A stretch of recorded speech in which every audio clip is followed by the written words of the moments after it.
Hopium Diaries, Dystopian Dreams, in which our anonymous author takes a trip through time, looks the zeitgeist in the eye, and sees the narrative of a new financial world being carved out in zeros and ones.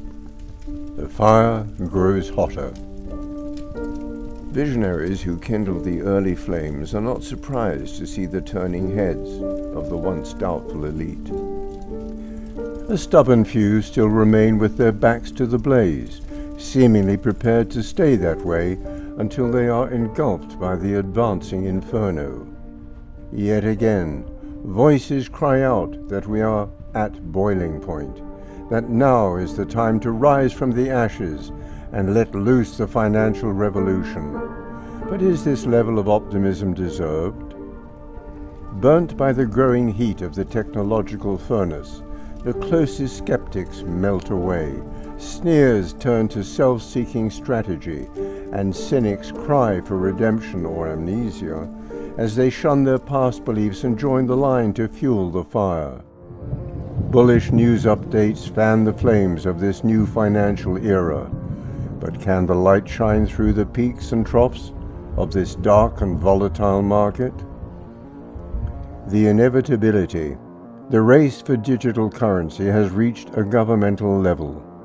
Behind the scenes, the United States, Europe, and China are scrambling to understand and regulate this technology, whilst fighting to not get swept away by the flow of innovation. To maintain a competitive edge, existing financial systems have to accept some loss of control and swim with the current rather than fight to close the floodgates. As the world realizes the redundancy of the greedy middleman, empowerment will flow across all industries as unprecedented forms of monetization emerge. A new generation. Children born into the uncertain era of the coronavirus will reach adolescence in a strange new world, one of invasive and total monetization. The whole media industry will be overtaken and empowered by social tokens, bringing a breath of fresh air to the creative industries, which depend so much on their online followings to succeed. In the modern technopoly, the greatest challenges are psychological, as the undisciplined mind is easily lost to social media, endlessly scrolling into the unknown. Global politics will become increasingly polarized, yet the invincibility of uncensorable code will appeal to libertarians and bohemians alike. With shrewd investments from industry leaders, innovative development continues. The cycle of change becomes tighter, and technological advancements accelerate. A new economy will arise, self-started careers will flourish, and increased remote working combined with globalized currencies will begin to level the playing field as a technological meritocracy becomes the economic standard. The altruistic applications of Web 3.0 will change the public perception of charity, and matured DAOs will become household names, just as non-governmental organizations are today. However, not all DAO activity will win the approval of the public. Governance protocol wars will scale drastically, and as the battle for power between banks, big tech, and governments becomes more aggressive, we will see complex game theory being utilized as a weapon to manipulate not just protocols, but entire democracies. The tension between the US, China, and the EU will escalate, and decentralized currencies increase instability as countries lose control of their printing machines. China will be quick to tokenize yuan and issue it on-chain, forcing the US to adapt or get left behind. Governments will have to incentivize their citizens to use their native currency over the decentralized alternative. Some will enforce this by law, while others will take a more liberal approach, but an alternative global economy will develop regardless. During this radical transition, some citizens will suffer while their neighbors prosper, as different leaders take their own approach to regulation and apply different limitations upon their people. Those who allow for total financial freedom still face dangers, as the unexpecting public become exposed to the experienced hackers and slick arbitrageurs of the decentralized underworld. Nations will not only be forced to create and adapt to an on-chain economy in their own country, but also learn to defend themselves against interference from attacking states which try to disrupt and influence their politics by any means necessary. Certain governments will restrict or eliminate tools of our industry which are most exposed to regulation, such as stable coins or centralized exchanges. Users of Coinbase or Tether are at the mercy of the corporations which own them, and ultimately the governments which regulate said corporations. Fanning the flames. We'll look back on DeFi summer with nostalgia, a naive but entertaining time where we forged gamified concepts that later became utilitarian applications. Bitcoin faded away during the birth of DeFi, but it never lost its status. Its return to the limelight was inevitable, and the global turmoil of 2020 only strengthened the appeal of BTC as an investment.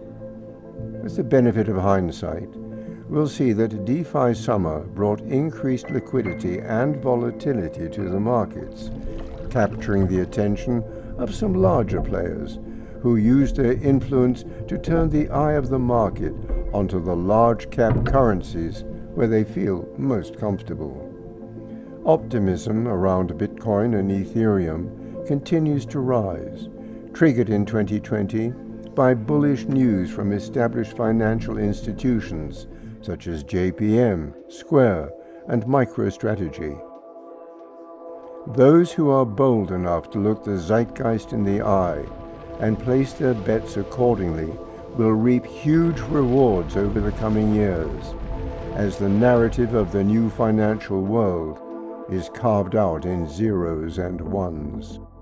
A tokenized world. Unfortunately, tribalism never fades away entirely. Conflict-loving maximalists will always try to smear the work of others, but as cross-chain interoperability and tokenization becomes commonplace, the arguments will become less passionate. The quantity of Bitcoin on the Ethereum network started to increase rapidly in 2020. By the third quarter, it had increased by over 13,000%, from 1,100 wrapped Bitcoins in January to 150,000 in late October. We now look back on 2020 as a tipping point for tokenization, not just of Bitcoin, but of real-world assets, as FTX offered trading of tokenized Tesla shares on-chain for the first time. The ability to tokenize physical assets results in financial ruin for the less disciplined gambler, as they are able to use their real-world assets as on-chain collateral. Court cases will be opened in the hundreds or thousands as the prices of private companies' stocks are copied onto the blockchain, allowing speculators to trade the volatility in a mirrored financial market that pays nothing to the middleman. Bitcoin treasuries in publicly traded companies will continue to grow, with Square's purchase of approximately 4,709 Bitcoins at an aggregate purchase price of $50 million being one of the most eye-catching announcements of this kind in 2020. With an economic environment prime for inflation, Jack Dorsey saw a growing role for Bitcoin, and he was not alone in doing so. When publicly traded companies purchase Bitcoin, it is a treasury management decision, not speculation. Post-2020, having some percentage of the company treasury in Bitcoin becomes a common promotional narrative, encouraging other businesses to invest for the publicity as well as the potential profit. Dollars and cents. Learning in public will become a widely recognized form of career progression, and numerically minded autodidacts will thrive. As the multi-million-dollar hacks and exploits that are so common in cryptocurrency start to reach the mainstream news, ambitious students willing to bend the rules will start to choose computer science and software development over accounting or business studies. However, white hat hackers will also be in high demand, and as hacking or exploiting grows harder over time and new standards emerge, the safety of the entire industry will improve. Multiple billion-dollar companies will be founded by small teams of young developers working from only a laptop, and thus the balance of power will shift. The non-stop globalized nature of this new open financial industry will encourage companies to geographically diversify their workforces, and skills or experience will be valued over qualifications. COVID-19 has had a lasting impact on the global economy, and some industries will never recover. Some jobs will be lost to the new technology, as wherever profitable, the inefficient human employee is replaced by a sophisticated smart contract or well-trained AI. A human employee is costly and unpredictable, but code operates as instructed. The DeFi market cap may fall, it may even drop by 80% or more, but the best projects will inevitably come back stronger. Eventually, banks will race to use DeFi, if not for the yield, then merely for the savings on their daily transactions. When the first Western High Street bank begins to offer DeFi-level interest rates to their customers, the floodgates will open, and all banks will implement the technology, shaking up councils and governments across the world. Decentralization will be measured on a spectrum, with full DeFi providing little to no safety net in the form of customer service or refunds, and their centralized counterparts providing a more familiar, safer space, but with less flexibility and control over the user's funds. Jumping the hurdles. Progress will not be linear. There will be hurdles, restrictions, scams, and market crashes. However, the shared vision is key. This industry and the desire for financial freedom is not going away. The only uncertainty is how, not if, we will arrive at our goal of mass adoption. A world based on maths, code, and binary liquidation is not for everyone, and watered-down aspects of DeFi will be provided for those who are uncomfortable with barebacking smart contracts via Etherscan. Centralized entities will remain for those who are uncomfortable with the risks and responsibility of owning your own private keys, and the spectrum of DeFi will expand to cover the entire financial system. The flame that burns twice as bright burns half as long. We must focus on the trend and not the volatility. Our goal is not to light up the room, but to illuminate a path to a new financial system that the entire world can follow.